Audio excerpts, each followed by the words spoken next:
I always say that the media at times is not, they really, I think it's lazy journalism. It's quite lazy journalism. For instance, people say Nandipha was born in 1989, that's crap. Nandipha was born in 1988, that's just not doing enough research. That's such a simple thing to research. They also try to incriminate me by saying that I took I extorted Nandipha over 100,000 rand. And Oslindelo Masigane today, they're getting awards because there's a claim that she even got to speak to Nandipha's father, got to speak to her brother, and it's all just cheap journalism, yes. You know what I'm saying? I remember as well getting a threat from Umzilikazi Africa, also another cheap journalist. He's also a brown envelope journalist. TK Thabo Bester called me, said, "Nothing, get the hell out of my house." My name is Sekeleni. I am originally from the old Transkei, which is now the Eastern Cape. And I grew up with Nandipha. She is my sister, and we were born in the former Transkei.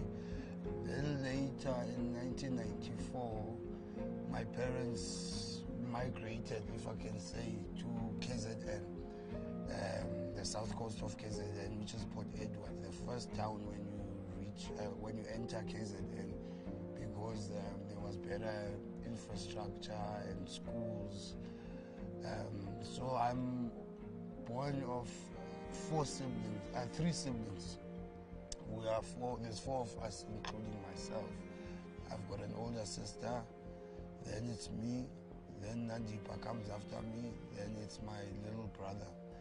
So the reason my parents left the Transkei, as everyone would know, the history of South Africa, that it was a part of the homeland system and an autonomous area which didn't do as well as the other parts of the so-called South Africa at that time, pre-94. So my parents are both educators by profession. They made the move for us to get better schools and sort of a better life.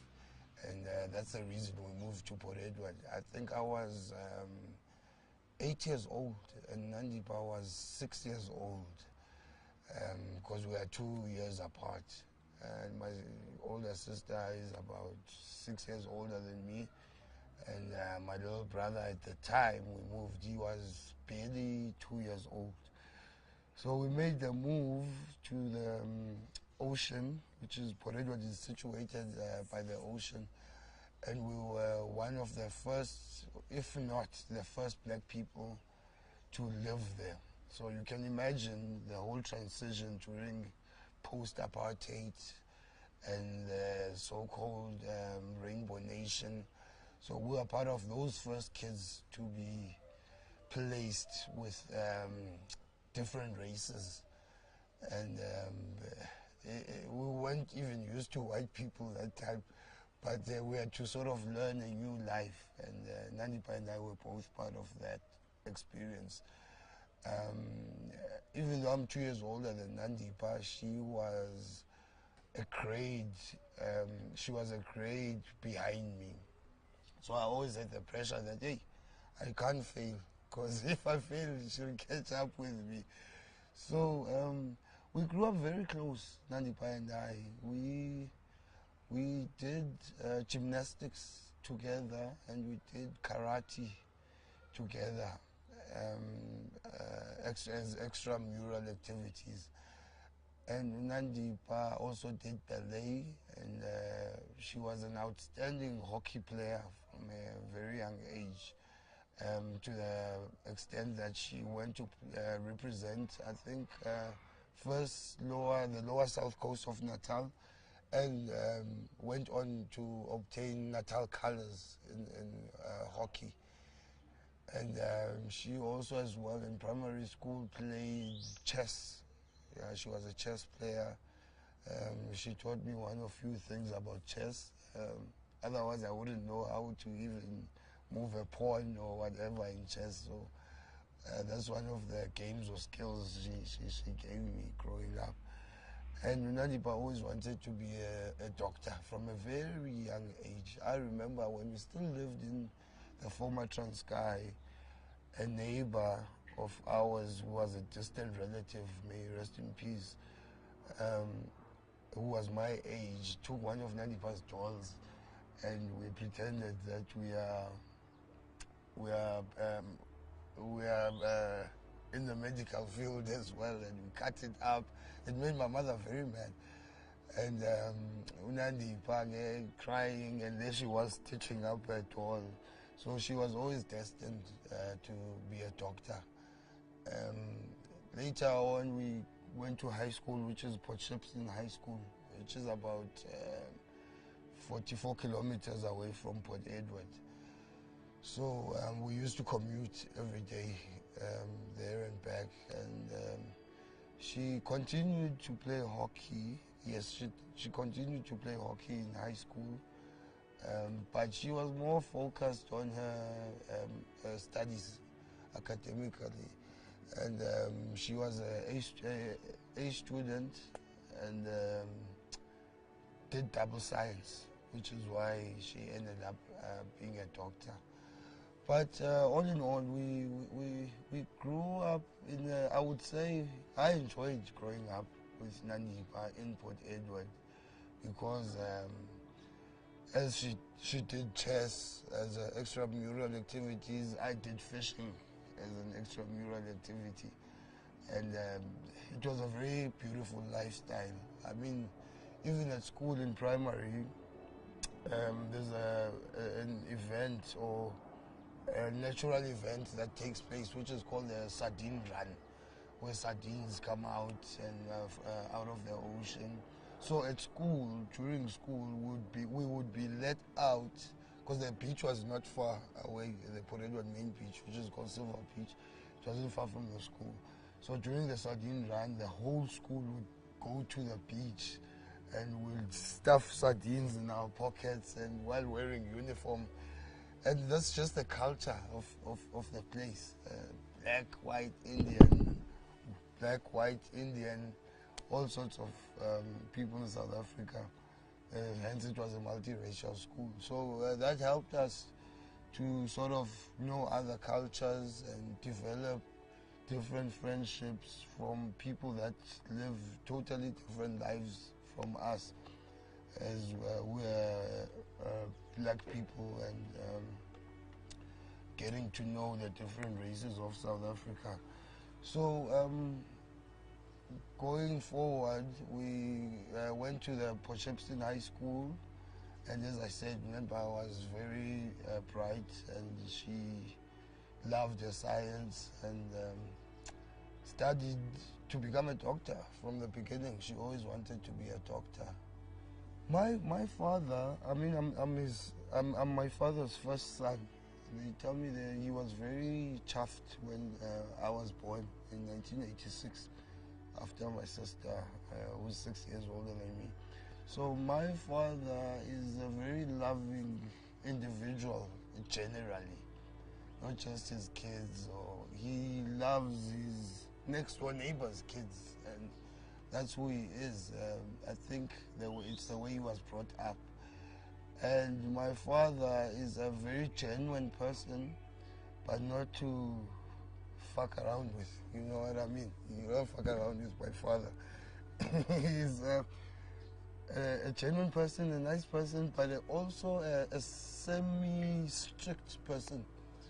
And my father loves and always has loved his daughters, you know.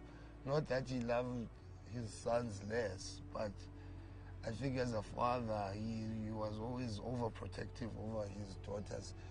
And my sisters never got the same punishment as me, obviously, because they were, if I can say, good people. And I was a child. So, yeah, I remember one time, excuse me, I remember one time my older sister and I were fighting over a simple salad, a green salad. So I wanted to make a sandwich from the salad and stuff. And she's like, no, that's for when I dish up whatever. And there I was taking it from the fridge forcefully. And so we're struggling and quarreling. And then I ended up punching her.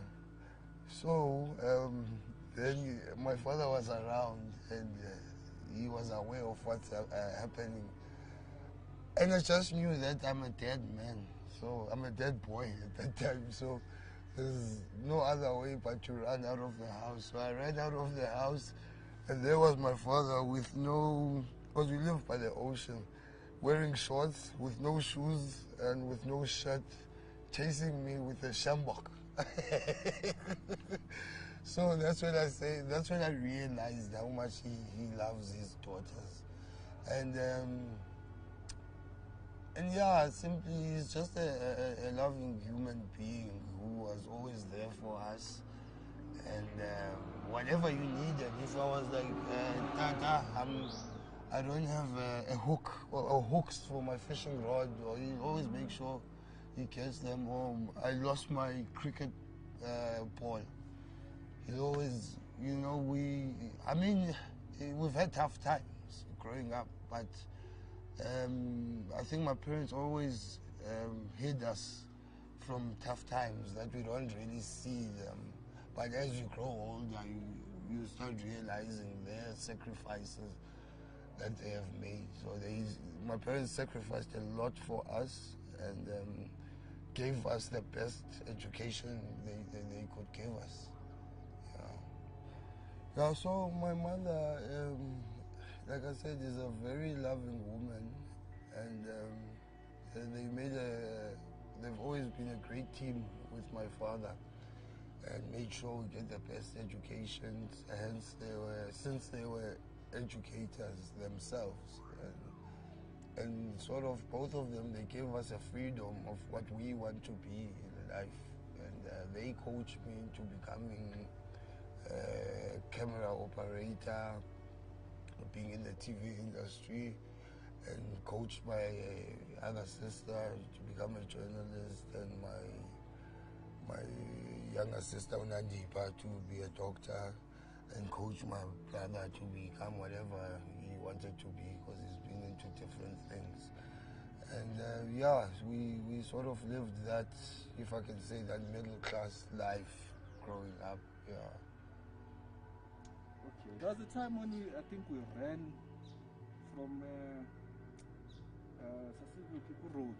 We ran down to one of your sisters. I always wonder if it was Nandipha. It was Nandipha. Yeah. She was driving like a convertible. Yeah. And it was like 2010 or 2010. Yeah. Like way back. Yeah. No, moving to Joburg, Nandipha, I moved to Pretoria after high school. I moved to Pretoria to study acting. And I sort of dropped out of that. And the later year moved to Durban to study television production. And Nandipha was, at the year I moved back to Durban side, she moved to Johannesburg, to Wits to study medicine. And I would come to Joburg. The 3 years I was in Durban, I would frequently visit Johannesburg. And Nandipha sort of was more, what can I say, knew Joburg better than I did that time. So every time I'd be around, I'd always see her, and we would have fun, go to parks, take me to different places to meet up with her friends from Wits.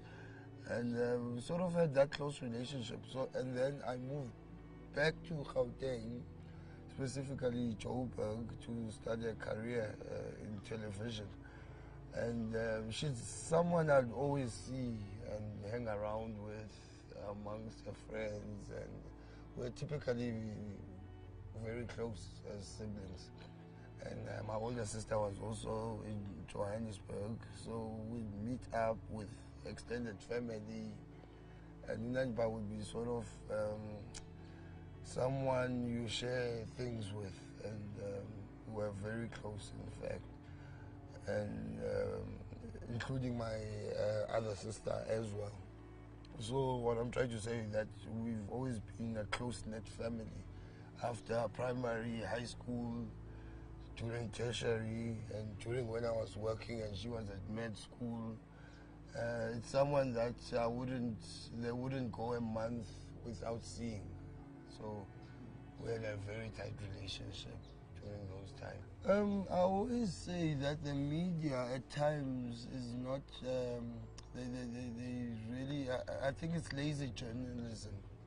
It's quite lazy journalism. For instance, people say Nandipha was born in 1989, that's crap. Nandipha was born in 1988. That's just not doing enough research on, that's such a simple thing to research, you know what I mean?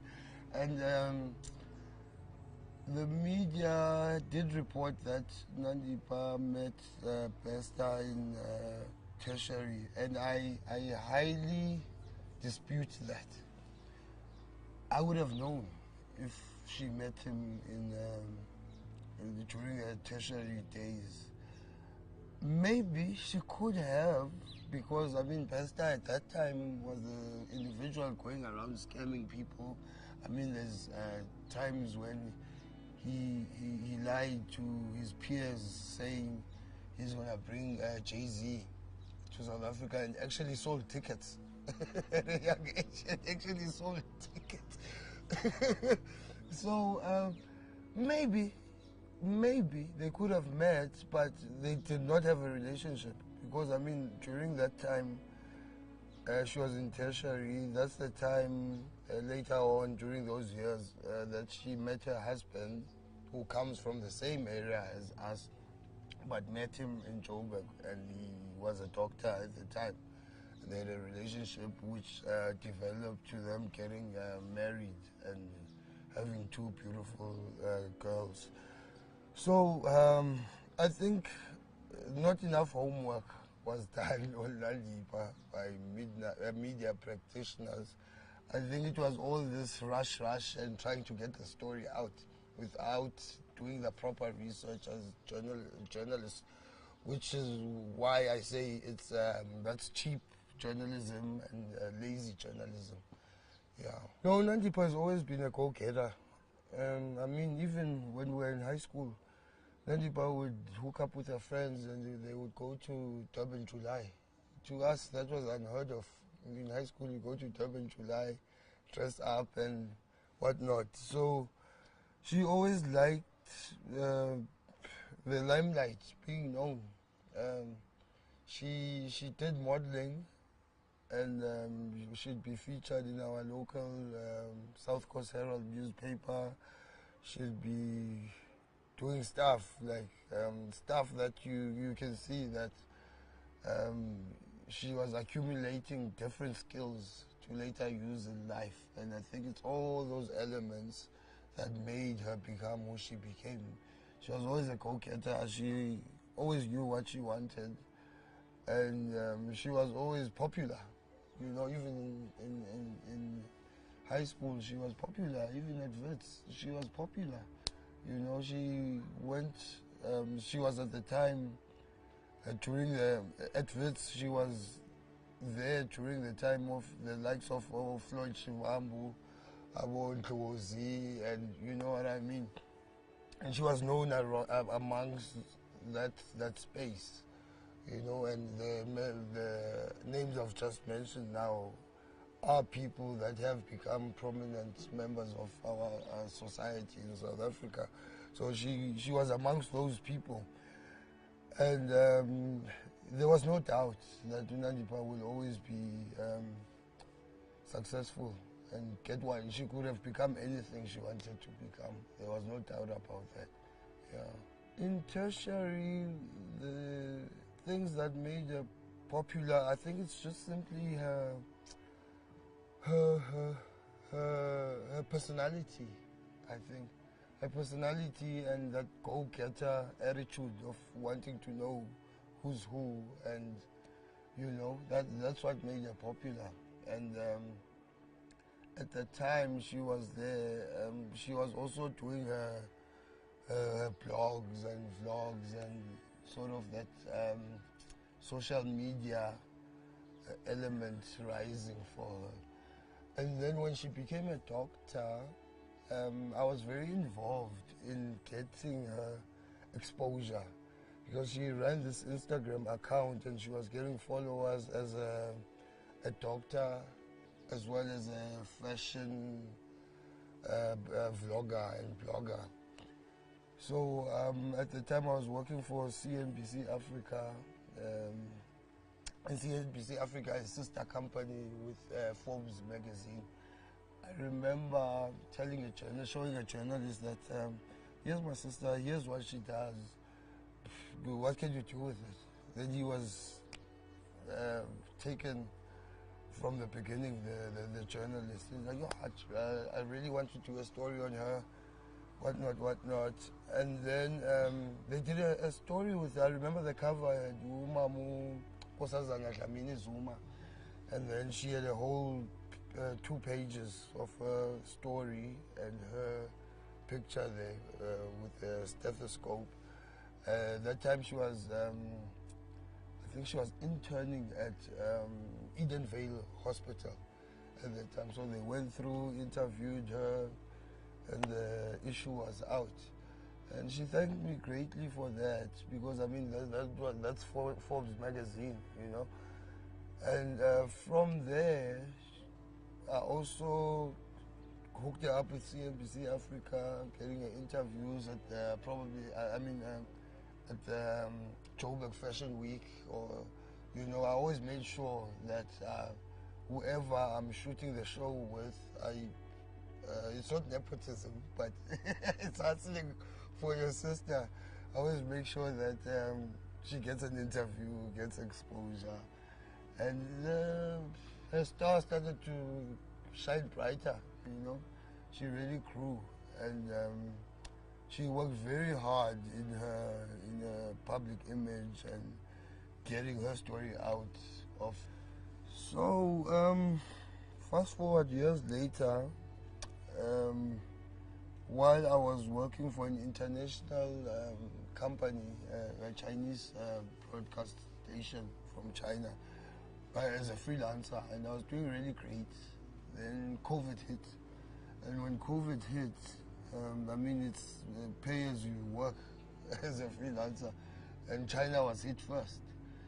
And when China was hit first, they closed down offices, and we couldn't actually submit or shoot stories to send to China. So that became, it crippled me financially, and, you know, and my wife wasn't working at the time. And so I was about to lose a place, and then my dad said, instead of losing a place, Nandipha was running different property businesses, and there's a house in Hyde Park.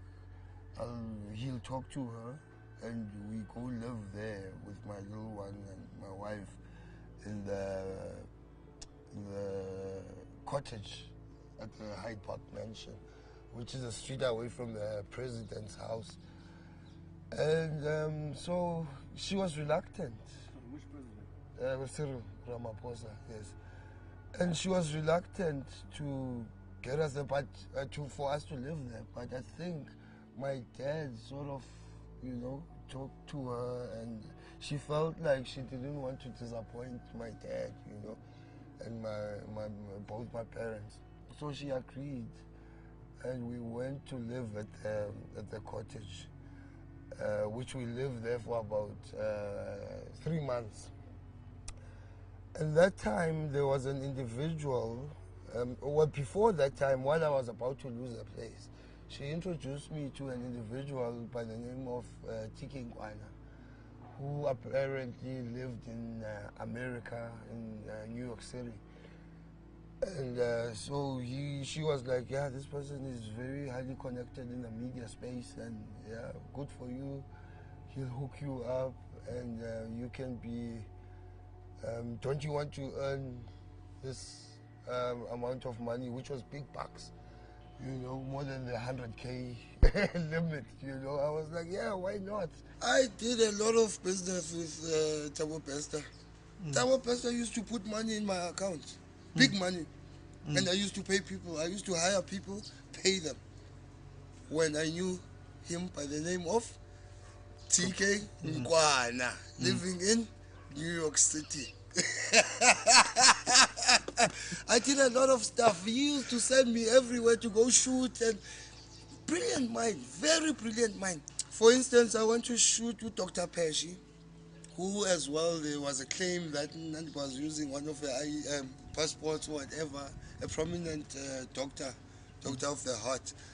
And I went to a house, a mansion in Montana and Pretoria. I shot her for Vogue type of insert. You know what I mean? Bester would pay me money in my account. Doctors Network, Nandipha had a Doctors Network event with high-profile doctors like Michael Moll, the late Dr. Van Zyl, and many other known doctors, you know, to try and sort of have a network of trying to uplift upcoming junior doctors as well. And I used to organize the whole media show, the whole, from cameraman to editor to streaming it, and, you know, money in my account. Yeah. That man, when you say I'm short of this, I'm doing this, he will pay. Ping, in your account. You know, it's not my business where the money came from, whatever. I didn't know at the time. You know what I mean? Where do you think it came from now? Now, I just think he had many fraudulent business ventures, and it worked for him. He made a lot of millions. You know what I mean? He made a lot of money, Thabo. And every time you're talking to Tiki Nkwana, it's either he's got a wall behind him, or he's lying on his bed on a video call, unshaved, and we're getting worried. And when he would send me stuff, maybe I'm preparing for a presentation or whatever, the jobs he was promising, his style of writing, no grammar, a bad grammar, no full stops, no commas, it's just a whole essay, and you can't really make sense. Wow, what the fuck is going on here, you know? And then I started having my doubts, you know. And then Were there any other red flags? there were red flags. There were red flags. For instance, this guy we hardly knew him, you know, we've never met him. We knew him as Nandipha's business partner and business mentor. He's in New York. But then you start picking up that this person is not in New York. You know what I mean? The sounds that are coming from the background, it's local tal, it's, you know, this song is in Mzansi, this guy. Nandipha invites us for a braai, and the phone is put on a tripod. TK Nkwana is part of the braai, and he's not there. He's in New York. He's in New York and he's part of the braai. That to me was very weird, very off. Who the fuck is this? Why is he, you know, why is he watching us eat? I started doing my research as well on him. But who is he? And I couldn't get anything on him. Then my sister had a fallout with one of my aunts on my mother's side. And she used to work for her. And they had a fallout. She had to move back home. And, you know, it was ugly. It wasn't nice how they ended their relationship. So my auntie heard it from her daughter, my cousin, that there's no TK Nkwana here. This guy is Thabo Bester, formerly, popularly known as a Facebook rapist. I don't know how she knew. But I said, let me get on this, got on the computer. And obviously I've seen him via video call, you know what I'm saying? So my thing was, Google the Facebook rapist. Google, bang, that's him. That's his face. That's his face. So I'm like, we were being taken for a ride all along, you know? Then I told my parents, And my parents actually were very worried about that and asked me, how did you find out? How do you know? And I started showing them stuff. And I remember my dad started sort of distancing himself away from him, you know. And then I won't indulge much on their relationship because there's still a court case going on. I don't want to jeopardize that, the trial. But yeah, and this guy, apparently, Nandipha used to tell us that he doesn't have parents. Well, that's what he told Nandipha, he doesn't have parents. And my family, he sort of found a mother and a father from my parents. And, you know, and my parents being good people and having a heart, we're like, oh, okay, we can adopt you as old as you are, you know, and become part of us, you know. But yeah, there were red flags, and he started being involved in our family meetings, discussions from the phone. Like he'd be, you know, and I found that very weird. You know, I found that very uncomfortable. That who the hell is this? You know, why is he calling shots or whatnot? And then that's when I started becoming a problem for Thabo Bester now. You know. Fast forward to when we lived at the cottage. So my sister, after 3 months we lived there, excuse me, was like, you guys need to move out, and it's the middle of the month, like the 17th or something of May in winter. You guys need to move out. TK he's aware that you live here, and he's running the show. And I'm like, as far as I know that mansion as being my sister's, and him being a mentor and business partner. How does he get involved in all of this? And then at the time, that's the time my auntie had told me what's going on about him being Thabo Bester. So that's when one day I confronted Nandipha and said, "Did you know that I really know who TK Gona is? He's Thabo Bester, a convicted criminal who's not in New York, who's in Mangaung correctional facilities." And that's the time Nandipha was telling me to move out, and I was standing at the stairs by the mansion at the cottage, and I was like, I know who he is. And Nandipha just gave me this cold stare, you know, and not responding. And I think that's the time she knew that I know, you know. And I refused to leave. And my wife left, went to a friend with a child. And so as I stayed behind, TK Thabo Bester called me. He said, "Nati, get the fuck out of my house. If you don't do that, I'll shoot you in the head," you know. Then I was worried, but I'm like, I'm not going anywhere because I've got nowhere to go. It's the middle of the month. And I'd already started getting freelance gigs again, which is I was prepared to move at the end of the month, you know, just have that slack of, you know, getting a place and whatnot. And then that night, when my wife and I remember my friend who's a lawyer who actually represented me while we were going back and forth in court with Nandipha after the whole situation, left with my wife and child, and they went somewhere, and I stayed over. And that night I heard footsteps within the yard, and tried my best to hide myself in a corner and called the cops, called my wife, and my wife called the next door neighbor whom she had contacts with, and the next door neighbor sort of lit next door, and there were floodlights, and it's actually in the same yard, as it's just divided by it's A and B, you know. And so it spooked whoever was there, and they ran away.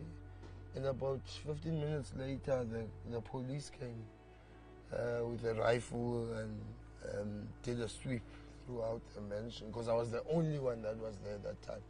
They did a sweep and the guys were gone, which later I did believe that Bester had organized people to come take me out.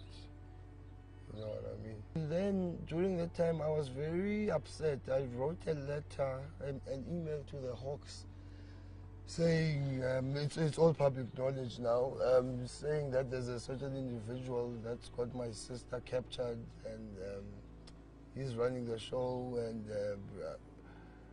at the time I was angry at my sister. But later on I realized that it wasn't just anger, it was also to try to protect my sister, you know. And the Hawks ignored that email. Then I wrote to Ground Up, because I'd seen an article of Ground Up, sort of, no, when I saw the article from Ground Up, it was when there had been a fire in Mangaung prison, and Bester was declared dead. So I had my suspicions that this guy is not dead. And I wrote a letter to Ground Up, an email to Ground Up, stating that I've got suspicions that that's not Thabo Bester that got burned there. It is someone else. Because in the article I had read that they did have their doubts as well, and sort of it corresponded with my doubts. And sent them the email, and they said, I will look up, follow it up. And they did. And autopsy results were leaked to Crown Media. And Crown Media had evidence of some sort that, no, how can he be a couple of many inches shorter than Thabo Bester? And, you know, so it raised a lot of flags. And then Ground Up really investigated. And it went to the SAPS, which also investigated, and then the correctional services had no grounds to deny that it's not Thabo Bester, it's someone else, which happened to be the young man that was deceased and was smuggled in there and was burnt. You know what I mean? Yeah. And Ground Up, without Ground Up, I don't think they would have, I think Bester would still be at large. He'd still be roaming around the world, if I may say, at large. You know, because I believe that he was, when he got apprehended in Tanzania, he was actually going up to probably Libya or somewhere in the north to catch a boat to cross into Europe with the rest of the migrants that there is a route, an illegal route that is used. So I'm definitely sure he was heading that way. Yeah. My family at that time was trying to get Nandipha to speak to us, tell us what's going on. How can we assist her in any way? Not assist us in running away or anything like that, but just knowing the truth, you know. And at the time, because I still maintain and believe that she was abducted by Bester. I still believe that she was a victim of Stockholm Syndrome, which is I think she was a victim of Stockholm Syndrome, which is a new term relatively, you know.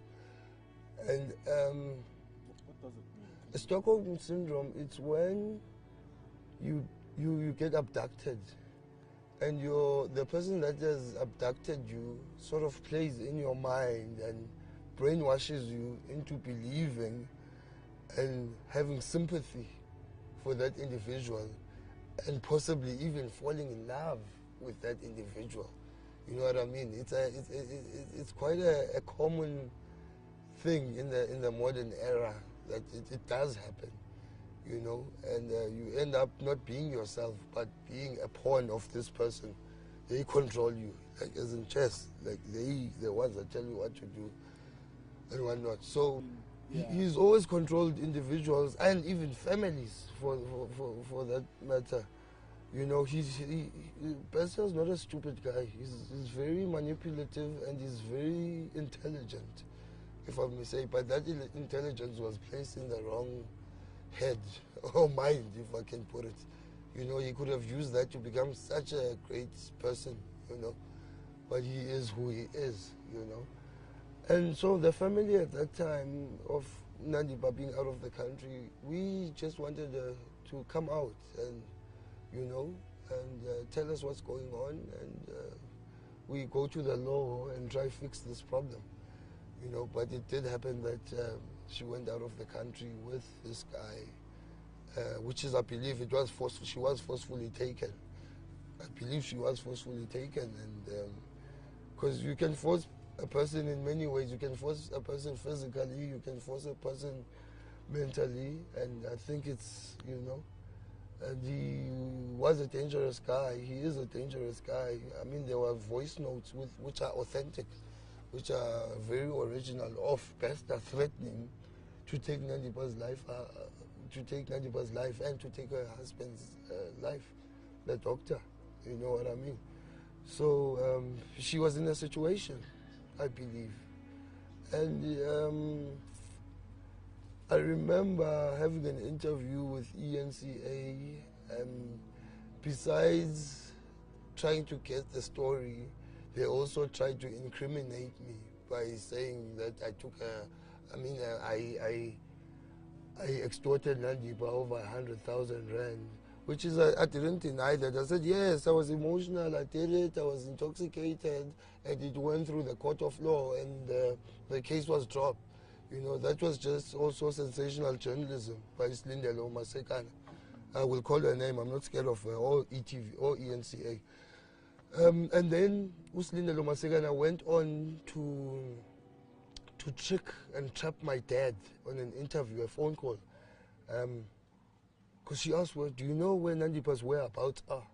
My dad simply replied, no, we are aware of what's going on in Joburg, because they had moved back to Port Edward after they stayed here from a place that Nandipha had organized. And then Nandipha told them to go and not ask questions. And you know, the elderly people, that's what they did. And they trusted their daughter. And then Slindelo Masekana goes and traps my father, saying that, no, and the way it came out, you know, I want people to really go back to that clip and listen to what my father was saying. My father said, we know, we are aware of what's going on in Joburg, and we don't want her to be found, you know, but they took it into a different context, as if he's trying to hide her away from the law. But my father was saying the situation is so dire that we don't know who's looking for Nandipha. Can she be killed or whatnot? That's what he meant. And Oslindelo Masekana today, they're getting awards because there's a claim that she even got to speak to Nandipha's father, got to speak to her brother, and it's all just cheap journalism. And I will say Slindelo Masekana is a cheap journalist chasing awards and not really covering the story. The people that covered that story properly is Ground Up. They're the ones, you know, and I was working with Ground Up to get Thabo Bester caught. And it just so happens that my sister became a casualty. And she became a casualty because I wanted him to be caught because of the fear that he was gonna use my sister, and when he's done with her, get rid of her, as in killing her. That's Thabo Bester. We know who he is. Everyone knows who he is. You know what I mean? So my sister became a casualty in that form. As a brother, I know we've had fallout, but as a brother, I wasn't going to tell the law where she is. They must find it themselves. As long as I'm not hiding or abetting her, I don't give a fuck if I don't tell them. It's not my job to tell them. It's their job to find out where she is. You know what I'm saying? I remember as well getting a threat from, Umzilikazi wa Africa, also another cheap journalist. He's also a brown envelope journalist, Umzilikazi wa Africa. He called me saying, "Where's your father?" I said, "I'm not going to tell you where my father is. You're not the law. You are a journalist. Why should I go do your homework somewhere else, not by me?" And then he later phones and says, "You know that you're going to get arrested because you are aiding and abetting your father." You know what I mean? And that got to me and really scared me. Because I remember phoning my dad, saying, "Tata, Upi, what not, where are you?" And he said, "No, they've got me." You know, and the cop that had answered before my father said, "No, they've got me," said, "Oh, you must report to Bryanston police station, whatnot, for aiding and abetting." You know, and that really stressed me. You know what I mean? Well, I'm going to jail now for what? What did I do? Who did I help in abet? Just because I was withholding information from journalists who are not personnel of the law. Your Mzilikazi wa Africa, your Slilelo Masekane.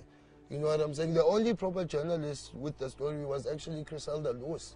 She's really a journalist on point. She knows what she does, not these cheapskates. I had people phoning me saying they are personnel of the law. And I highly doubted some. I mean, even today, some never came back to me. But I had my phone ringing 24 hours with our Tim Anderson saying he works for intelligence, different people, and I didn't know who to trust. There's a time I was told, "Leave, we're going to come pick you up in Joburg and take you to Pretoria." Then I'm like, I'm not doing that. I'm like, what if you are sent by someone to shut my mouth because of the information that I have? You know what I'm saying? So it became very weird, and I didn't trust anyone. I didn't trust anyone, if you know what I mean. And that wasn't the time to trust people. There was no one to trust at that time besides my close people and my close-knit family. You couldn't even trust your aunties and cousins at that time, because some of them, even though they were employed by Nandipha, they got a lot of money from Nandipha, but when the shit hit the fan, they wanted Nandipha to be locked up. That's humans for you. You know what I mean? Some bought cars through Nandipha and Bester's money, and not that they wanted to get locked up because they are morally, you know, what's the word? They've got morals. No, it's to spite. It was to spite.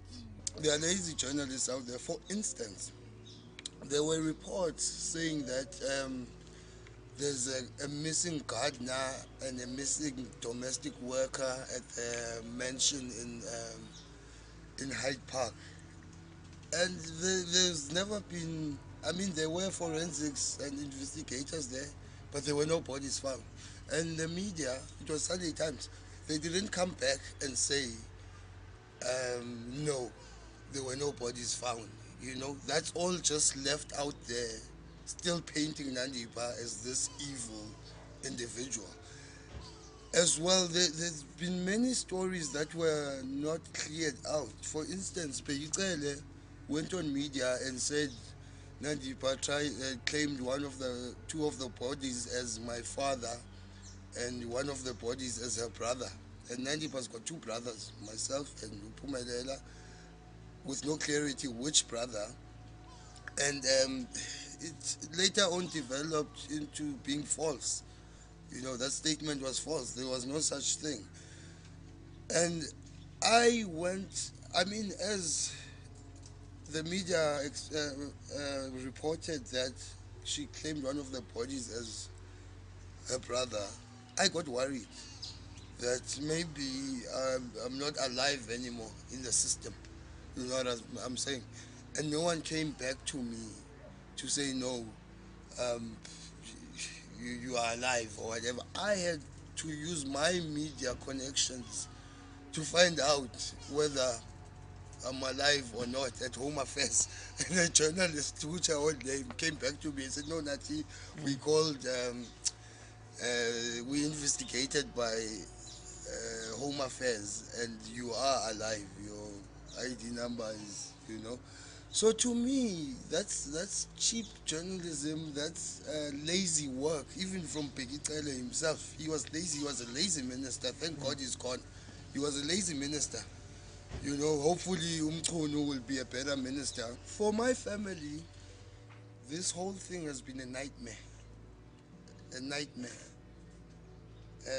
For my mother, who gave birth to Nandipha, and just being sickly, and not knowing what her daughter has eaten, what her daughter is wearing in this cold winter, in Bloemfontein, one of the coldest provinces in the country.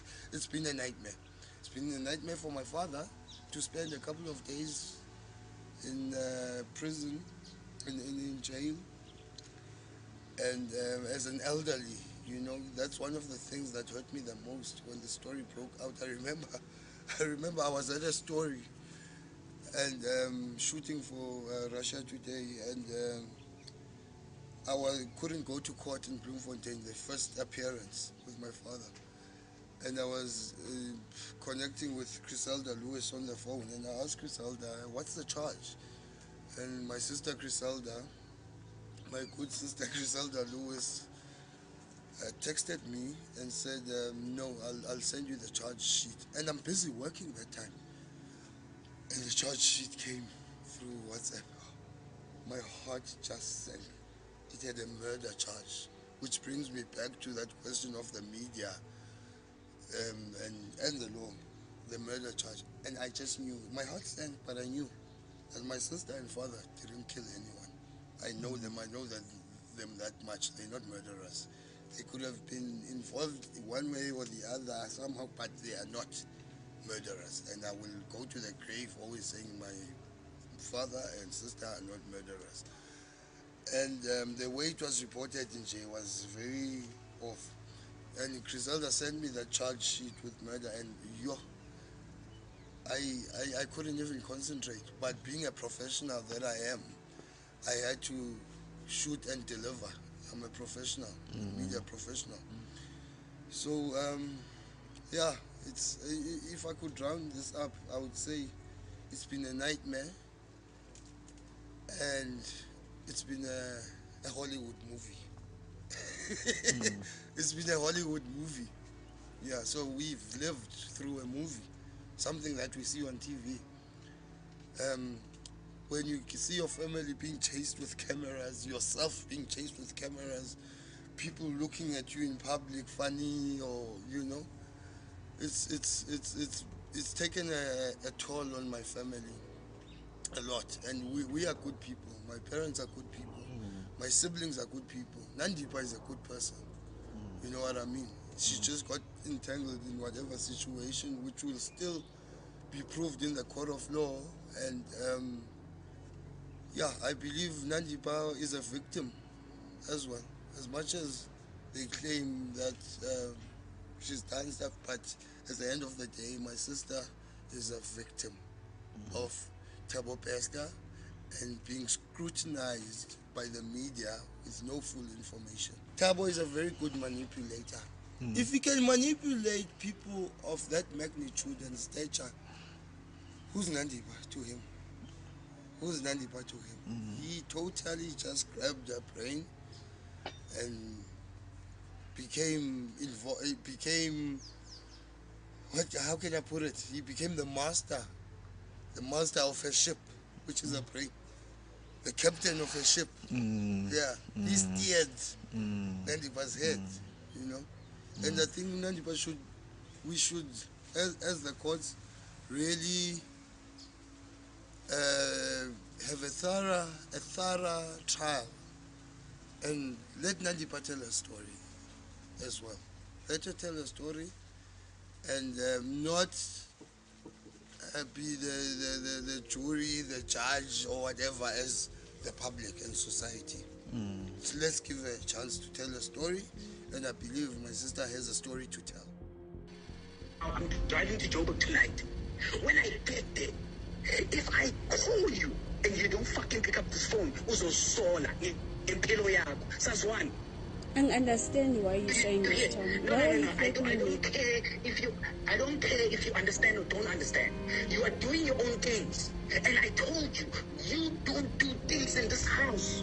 Do you understand that? You don't miss... Mamela Nandipha, the fact that you were upset and you blocked my number, that was the time in your life, a number. If you ever block my number, you will find you and your clothes on the fucking streets. You will never block me. I run this house. I suffer for this house. You will not block me.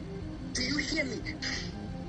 I block me this time. I will drive to Johannesburg and I'll take your ass and I'll show you what I'm capable of. And if I ever fucking call this phone and you don't pick up, Nandipha, I don't want you to make me frustrated. I don't want you to make me angry. A long time. You go and do your own thing. Do you think I am stupid? Do you not think that I have a tracker on you? Do you not think I have people fucking following your fucking ass? Huh? Don't you think good I'm looking after your fucking safety? You think I don't know what you're doing? I don't understand that you So let me advise you for the last time. If I come to Joburg and you don't have your fucking affairs in order, you will regret it with your life. Do you hear me? Did you hear me? Did you hear me? I hear you. I will kill you and him. Do you hear me? I will fucking murder both of you. Who's him? Mamela, don't fucking raise me. Don't upset me. Yesterday you created a story. The other weekend, one tell you something. Unfortunately, I'm politically connected. It means that whoever is close to me, they will be tracked by my people. You are 24/7 on surveillance. If you didn't fucking know, now you know.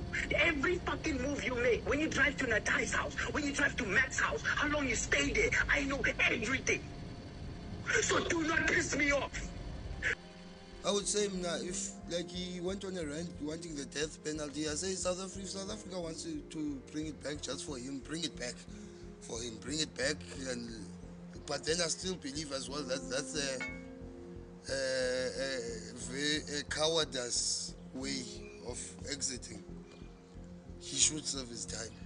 He should do his time. He should do his life sentence, and he should rot and die in jail because he's brought so much darkness and shame and a lot of things to my family. We don't get along as a family because of him. There's siblings I don't talk to, there's cousins I don't talk to, there's aunties I don't talk to because of Thabo Bester. That's how much individually, personally, Bester tried to fuck up my life, but I picked myself up because as a family we are born of warriors at home. I'm from the Hlubi tribe. That helped King Ilembe, King Shaka Zulu, to become a king of the Zulus. My tribe, King Pungani. My ancestors were there. I come from the tribe of Kulomama, Kwakuzwayo, Okumet, Okwabe, who are related to the King Ilembe, King Shaka. So we've got that warrior spirit in us, and I believe Nandipha has that warrior spirit, and I believe she's actually stronger than me, because I wouldn't have done the time she's done. I think I would have taken my life. I would have opted out. But she's a warrior, and I wanted to stay that female warrior, and things will be all right. Nandipha will have her say, and the government will I won't say lenient. Yeah, will be lenient. Yes, why not? It will be lenient, because as I said, Nandipha is a victim of this whole scenario.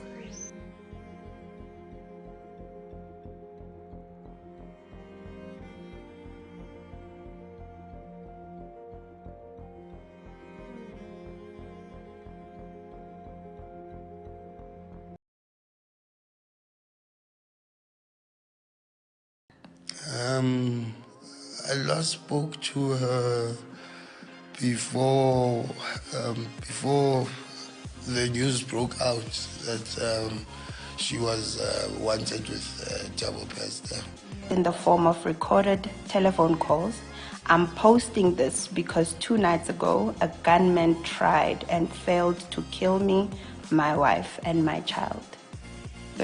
Nandipha's husband is living his normal life, raising his kids, doing his job as a doctor, and he deserves to be doing that, And I don't know why people are so interested in where is he. We don't know the role he's playing in Nandipha's situation because, Nandipha is the mother of his kids. So I wouldn't think that Nandipha's husband would throw her away, I'm sure he's somewhere supporting her in a different sort of structure that people are not aware of and it's not in the public domain.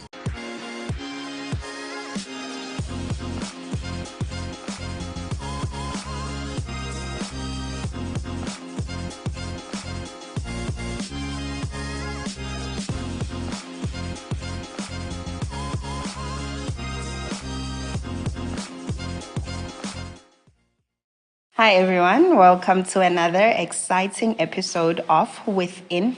My name is Hazel and today I've got Oputi, Mr. Sikeleni Nkosinati. Good to be here. Good morning, how are you? Good morning, I'm not bad, thank you. You're not too bad? No, it's a rainy morning. I know, it's so gloomy. I know, but yeah. Yes. Uyasithatha isiXhosa? That's my first language. Yeah. And then the rest is Ngesi and the rest follow. Yeah. Oh, what's the last one? Yes. Umama umntwana? No, umama wam. Umama wasekhaya wasendlini. Oh. Yeah, I would say usuka kwelacala Oh, Northwest. Yes. Ow, shine. But Nkosinati, ngicela ukuthi uzazise ukuthi ungubani. Basically, please introduce yourself. Oh, well, my first name is Nkosinati and my surname is Sikeleni. I grew up in a small fishing town called Port Edward in KZN. I got there when I was 8 years old when we moved from the old so-called Transkei in the Eastern Cape, and straight after apartheid we moved to Port Edward. And yeah, I'm just an easygoing person. Yeah. Who I would regard myself as an artist. Nice. I'm in media. I've worked as a news camera operator / video journalist / DOP for the past 15 years for various media houses internationally and locally. Yeah, so it's if I wouldn't do that, I don't know what I would do. Yeah, Zidi, because I'm in Kinga. Yeah, that's all I know. Yeah. Yes. As a Xhosa gent, wakula KwaZulu. I can you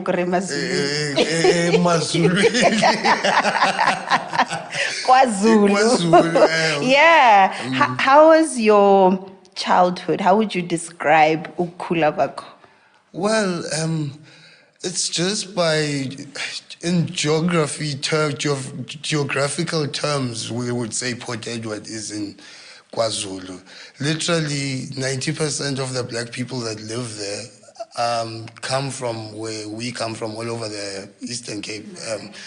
And so there's more Xhosa speaking people than Zulu speaking people. And for instance, you can literally walk across the river to the Eastern Cape. Gotcha. Even when we grew up, when we fishing, we would actually cross over to get to fish on the other side of the river in the Eastern Cape. And before the tide is up, we'd go back to KZN. It's like literally not far at all. Yeah. Yeah. And like in terms of abazali bakho, would you say you were on the lower, middle, or high end of the scale? Basically, did you grow up poor? Were you in middle class, or were you guys on the upper level? Yeah, no, we grew up relatively, I would say middle class. Okay. Because when my parents moved from the Transkei to Port Edward, they were, if not the first black people, to actually buy a house there, which is close to the ocean, which was like quite a sort of impossible during the apartheid times. So when the apartheid ended and they could afford a better life for us because we were coming straight from the rural area into a mixed race suburban area, which was predominantly just white people. So we one of those kids who were one of the first kids to be at the local Model C schools there. So we used to get bullied a lot, if you can imagine. We used to get bullied a lot, and it was the whole slow transition of the various races that live in South Africa. So, and my parents were educators. So I would say, you know, we never slept hungry. We went to good schools, and we had fun during holidays. And yeah, so it was a nice life, I would say, for that time, you know. Yeah. Did your parents work in education until they retired? Are they both retired now? What are your parents up to? Yeah, no, my parents are both retired. So they were teachers most of their careers. And then, you know, in the education system, well, during their era as well, the more you empower yourself to educate, through studying, the more opportunities occur. And you get your, what you call it, other higher jobs within the education space. So they both retired as education specialists. My mother had to take an early retirement because of health. So she retired she's been retired for a while now. Yeah. And my dad, which is probably, it hasn't been even 10 years. He's been really, yes, they live by the ocean. They've got a nice breeze. They can literally walk to the beach, and life is just, you know, good for them that side. It's a nice, calm life. Yeah. You know, Emmy, like in families, if usually the mom and dad are in medicine, the kids, you'll find your dentists, your surgeons. How did you end up in media coming from a family of educators? Yeah, because it's my other sister is also in media, and my younger sister Nandipha was a doctor, and my brother was in IT and now he's in farming. I think our parents always gave us the freedom of choice, and you always, I mean, from school, from the subjects, they would advise you, you know, try this or that if you like it, and they would see. I mean, you see your kids. I'm a father right now. I know what my kid is good at and what he doesn't like, and I think my parents always sort of guided us through to what we want to do and what we love, you know. And funny enough, I started. I was a drama student in high school. I wasn't. I won't call myself. I won't say I wasn't a bright spark. I mean, I am smart. Just not the brightest. In high school, you're a history student, geography, travel and tourism, and speech and drama. Sure. So right through to matric, I did those, and actually got a B for speech and drama. Yeah. So I enrolled at TUT in Tshwane after high school, and did a course there, an acting course. Then I thought, nah, acting is not really for me, you know, reading lines and no.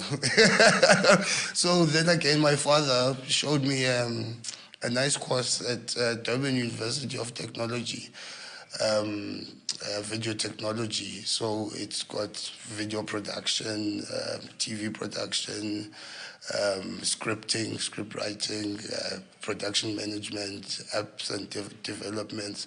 So it really just teaches you the whole TV thing, and you choose yourself. Do I like editing? Do I like camera? And I liked camera, so I studied that. So after that, I got a job at one of the local TV stations, business television. And yeah, the rest is history. And it got me so far. So, because I like, as I told you, I did travel and tourism as well when I was in high school. So the TV job provided me with a sense of freedom. I wasn't always in one place, always in one country. I got to travel around Africa, which I love, and the rest of the world. So it was a good choice for me. Like I say, if you do what you love, you never work a day in your life. Clock it, yeah. So yeah, it's given me a nice, adventurous life. Being at places where you're shocked when you're there. Like, is this me? Like, I'm in Brazil in the favelas exploring. Like, you know. So that's not everyone gets to experience all those things. Yeah, yeah. You mentioned your siblings. So you said what? You've got a brother and 2 sisters. Yes. Are you the oldest of the siblings? No, my sister is the oldest. And you are the second child? Second, yeah. And then it's your brother? No, then it's my sister, Nandipha. And then it's your brother? Yes. How's the relationship amongst the 4 of you guys now? Now? Yeah. I wouldn't say it's different. I mean, it's normal that we don't speak for a while, and when something comes up, we have to communicate as a family and everything. So I would say our relationships are still the normal relationships that we have. Yeah. Even with your parents? Even with my parents, I call my parents almost every day. They call me and we talk about the way forward, and if there's a problem here and there, how can we sort out that problem? And we're just a team that we've always been as a tight-knit family. Yeah. Even with you, like, having this interview with me now, even after the post that you posted, nothing has actually changed. Well, I mean, as I think in any family, there will be quarrels here and there, but we the type of family that always fixes whatever is wrong amongst us. Yeah. You are the brother of the notorious Nandipha Magudumana. How would you describe your sister for somebody who's never been in her presence? Yeah. Well, my sister is a very loving person. She really loves people and doesn't really like another person suffering. Nandipha is very, you know, she loves taking care of herself. And she's a person who loved also sharing with others when we were growing up. And a very bright person, but I think as well it can be quite naive at other things that don't like fall into a way of life, like academically or professionally, you know. Out of there, she can be naive at things and take other stuff for granted, but basically not street smart, you know, if I can put it like that. Book smart. She's book smart, yes. Yeah. She's that type of a person. When last did you speak to your sister? I last spoke to her before the news broke out that she was wanted with Thabo Bester. Yeah, it was a casual. No, yes, I think I had signed a freelance contract with one of the local broadcasters. And so I was telling her, hey, I'm back in the game, blah, blah, blah. And she was very happy for me. So, yeah, and the news broke.